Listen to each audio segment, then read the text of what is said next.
उत्तर फाल्गुनी नक्षत्र 27 नक्षत्रों की सीरीज़ में आज हम बात करेंगे उत्तर फाल्गुनी नक्षत्र के बारे में। नमस्कार दोस्तों, स्वागत है आपका मेरे यूट्यूब चैनल विदाउट म्यूज़िक मंत्रा में। दोस्तों, नक्षत्र की सीरीज़ में आज जिस नक्षत्र के बारे में हम बात करेंगे, आपने थंबनेल में होपफुली देख ही लिया होगा। उत्तर फाल्गुनी नक्षत्र के बारे में हम बात करने वाले हैं। देखिए, उत्तर फाल्गुनी नक्षत्र जो होता है उसमें 4 तारे होते हैं। सबसे पहले इसके जो प्रतीक चिन्ह, जो बिस्तर का झूला मैंने बताया है, तो इसका बिस्तर का झूला इसको क्यों माना गया है, पलंग का झूला स्वरूप में क्यों माना गया है इसका चिन्ह, इसके बारे में बात कर लेते हैं। देखिए, उत्तर फाल्गुनी नक्षत्र जो है इसमें जो आकाश मंडल में एक चिन्ह बनता है तारों के रूप में, उसमें 4 तारे होते हैं। और ये तारे जो हैं इस प्रकार से विद्यमान होते हैं जो दिखने में सिरहाने और पायतान एक पलंग के रूप में दर्शाते हैं। तो इस शैया के समान माना जाता है। आप इसे शैया स्वरूप में मान लीजिए या फिर एक झूलते हुए यानी कि बिस्तर के स्वरूप में मान लीजिए जो झूल रहा है।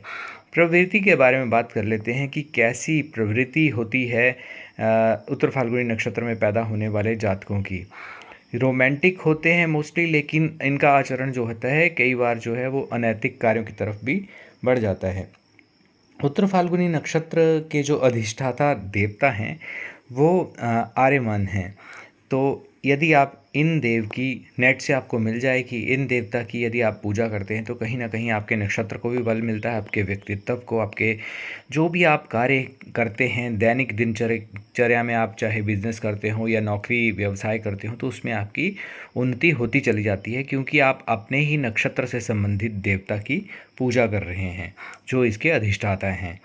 इस नक्षत्र पर मोस्टली जो है वो सूर्य का प्रभुत्व बहुत ज़्यादा होता है। उत्तर फाल्गुनी नक्षत्र का अर्थ होता है बाद वाला, यानी कि पीछे वाला, जो लास्ट में होता है, इसका ही मीनिंग है। फाल्गुन मास की पूर्णिमा को होलिका दहन और उसके पश्चात रंगोत्सव होता है, जो सभी प्रकार के अनिष्ट की समाप्ति करके शुभता प्रदान करने वाला होता है। तो कहीं ना कहीं जो पूर्णिमा यानी कि होलिका उत्सव होता है उससे भी संबंधित उत्तर फाल्गुनी नक्षत्र को माना गया है।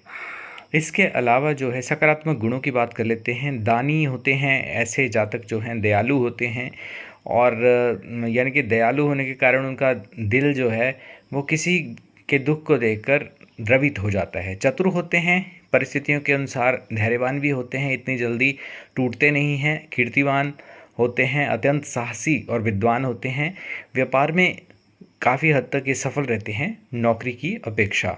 गणित और साहित्य में इनकी विशेष रूप से रुचि होती है। देखिए, उत्तर फाल्गुनी नक्षत्र जो है इस पर सूर्य और बुध का विशेष प्रभाव होता है, परंतु कहीं ना कहीं यदि कुंडली में आपके चार्ट में सूर्य और बुध का प्रभाव नकारात्मक है, यानी कि उसकी लो डिग्री है या उतना प्रभावशाली ये ग्रह नहीं है आपकी कुंडली में, तो आपका आचरण जो है वो विपरीत भी हो सकता है सकारात्मक पक्ष से। अब बात कर लेते हैं उत्तरा फाल्गुनी नक्षत्र में पैदा होने वाले जातक की शारीरिक क्षमताओं, शारीरिक जो उसका गठन होता है उसके बारे में। देखिए, उत्तर फाल्गुनी नक्षत्र में जो लोग पैदा होते हैं वो प्राय आमतौर पर जो है वो लंबा कद काठी लिए हुए होते हैं। लंबी मुखाकृति होने के साथ साथ उनकी लंबी नाक और गर्दन वाला हिस्सा भी काफ़ी लंबा होता है। शरीर के दाएं भाग में किसी प्रकार का काला तिल या निशान हो सकता है। इस नक्षत्र में उत्पन्न जो जातक होते हैं वो अत्यंत ऊर्जावान होते हैं, यानी कि एनर्जी बहुत ज़्यादा होती है, शीघ्रता से वो थकते नहीं हैं किसी भी कार्य को करते हुए, और जो भी कार्य करते हैं वो काफ़ी उत्सुकता से और सक्रियता से, यानी कि डल नहीं होंगे। किसी भी कार्य को करने के लिए एकदम से काफ़ी जिज्ञासु प्रवृत्ति होगी उनकी। सतर्क होते हैं, बुद्धिमान होते हैं इस नक्षत्र में पैदा होने वाले जातक, और रणनीति अगर बनानी हो, चाहे युद्ध को लेकर या भविष्य की योजनाओं को लेकर, तो उसमें काफ़ी कारगर सिद्ध होते हैं। और यही गुण जो है इन्हें अच्छा एक राजनीतिज्ञ भी बनाता है, और राजनीति के क्षेत्र में आमतौर पर ये सफल देखे गए हैं। उत्तर फाल्गुनी नक्षत्र जो है वो प्रशासनिक और सरकारी क्षेत्रों में भी बहुत अच्छा करते हैं इस नक्षत्र में पैदा हुए जातक जो होते हैं। इस नक्षत्र में जन्मे जातक बहुत महत्वाकांक्षी होते हैं, एम्बिशियस होते हैं, और अपने जो भी उनके जीवन में उन्होंने लक्ष्य सेट किए होते हैं या उनको अचीव करना चाहते हैं वो ईज़िली उसको अटेन भी करते हैं, यानी कि अचीव भी करते हैं। और अपने जो भी उनको सुविधाएं परिवार में मिलती हैं उनसे मोस्टली वे संतुष्ट नहीं होते हैं, कुछ ऐसा करना चाहते हैं जीवन में कि जिससे उनका नाम भी हो, और यानी कि वो स्वयं से हासिल करना चाहते हैं किसी भी सफलता को। इसके अलावा इनका व्यक्तित्व काफ़ी मजबूत होता है। उत्तर फाल्गुनी नक्षत्र में यदि आप पैदा हुए हैं तो उच्च महत्वाकांक्षा जो आपकी बहुत ज़्यादा कोई उच्च विचार जैसे आप बोल सकते हैं, और आपका उद्देश्य जो होगा जीवन का काफ़ी उच्च होगा। आमतौर पर ये किसी व्यक्ति से इतनी शीघ्रता से मित्रता करते नहीं हैं, परंतु यदि मित्रता हो जाती है तो उसे लंबे समय तक, यानी कि वो रिश्ते जो हैं वो काफ़ी प्रगाढ़ हो जाते हैं और लंबे दूरी ये तय करते हैं यदि ये किसी के साथ रिश्ता बनाते हैं। इस नक्षत्र में पैदा होने वाले जातक किसी भी कार्य को करने के लिए सक्षम होते हैं, और दूसरों को यदि कुछ सीखने को मिल रहा हो तो वहाँ भी ये, यानी कि अच्छे गुण कहीं से भी मिल रहे हो, ये आमतौर पर ये ग्रहण कर लेते हैं। मतभेद या कॉन्ट्राडिक्ट नहीं करते किसी बात को लेकर या किसी विषय को लेकर। इसके अलावा ये उदार और धर्मार्थ भी होते हैं। धार्मिक जो भी कार्य होते हैं उनमें इनका मन काफ़ी लगता है। पारिवारिक जीवन कैसा रहता है इसके बारे में बात कर लेते हैं। उत्तर फाल्गुनी नक्षत्र में जन्मा जातक जो होता है वो परिवार के लिए काफ़ी रिस्पॉन्सिबल, यानी कि जिम्मेदार होता है। घर परिवार में होने वाली सभी परिस्थितियों के प्रति ये सचेत बने रहते हैं, किसको क्या चाहिए, और हर व्यक्ति अपने परिवार के सदस्य की जो इच्छाएं या ज़रूरतें हैं उनको पूरा करने के लिए कहीं ना कहीं ये आगे आते ही हैं। इसके अलावा इस नक्षत्र में जन्मे जातकों पर थोड़ा सा क्रोध और जिद्दीपना भी इनमें देखा गया है, और दूसरों पर हावी होना, थोड़ा आक्रामक स्वभाव परिवार में तनाव या कठिनाइयों का कारण भी कई बार इनके लिए बन जाता है। जातक में किसी भी रिश्ते को लंबा, जैसे मैंने बताया कि अगर फ्रेंडशिप करते नहीं हैं, दोस्ती करते नहीं हैं, और यदि करते हैं तो काफ़ी लंबे समय तक उसे निभाने के लिए अग्रसर रहते हैं।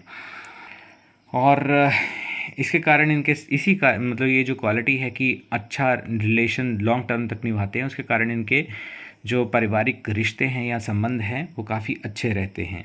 इन्हें समाज में सम्मानित भी किया जाता है। पारिवारिक जीवन से ये संतुष्ट होते हैं। जीवन साथी और संतान का सुख भी प्राप्त होता है, और इन्हें किसी भी प्रकार के दिखावे से बचना चाहिए, और शान व शौकत बोल लीजिए, या जैसे आजकल काफ़ी ट्रेंड है फुकरापंथी दिखाने से इनको थोड़ा सा बचना चाहिए। स्वास्थ्य की बात कर लेते हैं। ये 12वां नक्षत्र है और इसका स्वामी सूर्य है। इस नक्षत्र के पहले चरण में मेरुदंड आता है, दूसरे तीसरे चौथे चरण में आंतें आती हैं और अंतड़ियाँ आती हैं। इसी प्रकार से इनका ये बात प्रधान प्रवृत्ति मानी जाती है, और बात संबंधी रोग होने के कारण इनको कहीं ना कहीं मुश्किल हो सकती है। अदरवाइज़ इनका स्वास्थ्य जो है जीवन पर्यंत सही रहता है। बात कर लेते हैं इनके गण की। देखिए, आमतौर पर ये जो गण हो गए, नाड़ी, योनि, ये जो हैं वर्ण हो गया, ये शादी विवाह के संबंध में देखे जाते हैं। लेकिन मैंने आपकी यहाँ पर नॉलेज के लिए लिखा हुआ है कि गण जो इनका मानव देखा गया है, यानी कि 3 प्रकार के गण माने जाते हैं। देवता यानी कि देव, मानव और राक्षस। तो जिस प्रकार का व्यक्ति का गण होता है उसी प्रकार के जो गुण धर्म देखे जाते हैं व्यक्ति के व्यक्तित्व में। तो इस प्रकार के जो जातक होते हैं, यानी कि उत्तर फाल्गुनी नक्षत्र में पैदा हुए जातकों का जो गण होता है वो मानव होता है, और मानवीय स्वभाव को लेकर ही ये आगे चलते हैं।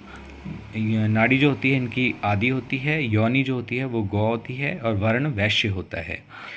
भौतिक सुख इनको सब प्रकार के मिलते हैं। सब प्रकार के सुखों यानी कि भूमि, वाहन, अत्यंत पकवान, भोजन इत्यादि की इनके लिए व्यवस्था स्वतः ही हो जाती है, और इनको इस प्रकार का सुख आमतौर पर मिलता ही है। बात कर लेते हैं इस नक्षत्र में पैदा हुए जातकों के किस चरण में वो पैदा हुए, क्योंकि चरण से कहीं ना कहीं उनके स्वभाव में डिफरेंस आता है। यदि आप प्रथम चरण में पैदा हुए हैं तो स्वामी सूर्य होने के कारण काफ़ी विद्वान रहते हैं, और मंगल और गुरु की जो दशा है इनके लिए बहुत अच्छी रहती है। इसके अलावा यदि आपका जन्म उत्तर फाल्गुनी नक्षत्र के द्वितीय चरण में हुआ है तो स्वामी शनि माने जाएंगे। राजा के समान स्वभाव होगा, साहसी होंगे, शूरवीर होंगे। और शुक्र की दशा, क्योंकि शुक्र शनि के मित्र व्रत हैं, इसलिए इनकी दशा, शुक्र की दशा बहुत अच्छी जाती है। बात कर लेते हैं तृतीय चरण के बारे में। स्वामी जो हैं वो शनि ही होंगे, लेकिन तृतीय चरण में पैदा हुए, यानी कि उत्तर फाल्गुनी नक्षत्र के तृतीय चरण में पैदा हुए जातक के शत्रु बहुत ज़्यादा होते हैं। कुछ अपनी जो वाणी के कारण पैदा होते हैं, लेकिन कहीं ना कहीं जितने भी शत्रु पैदा हो जाएं, ये शत्रु हंता के रूप में जाने जाते हैं, और स्वतः ही शत्रु इनके दूर या ख़त्म होते चले जाते हैं। बुध, शुक्र और शनि की दशा इनके लिए बहुत अच्छी रहती है। बात कर लेते हैं चतुर्थ चरण के बारे में। चतुर्थ चरण जो है वो उसके स्वामी गुरु हैं यानी कि बृहस्पति हैं। धार्मिक प्रवृत्ति रहती है व्यक्ति की, दानी होता है, धर्म कर्म के कार्यों में रुचि होती है और शुक्र और गुरु की जो महादशा है वो बहुत अच्छी रहती है। एक तरह से आप लाइफ चेंजिंग या जिसे कहा जा सकता है कि भाग्योदय का जो समय होता है वो शुक्र और गुरु की महादशा में ही देखा गया है। तो दोस्तों ये था आज का वीडियो। आई होप कि आपको ये वीडियो अच्छा लगा होगा। चैनल को सब्सक्राइब करें और वीडियो को फैमिली और फ्रेंड्स के साथ शेयर करें ताकि वो भी इससे लाभ प्राप्त कर सकें। तो आज की वीडियो में बस इतना ही। धन्यवाद।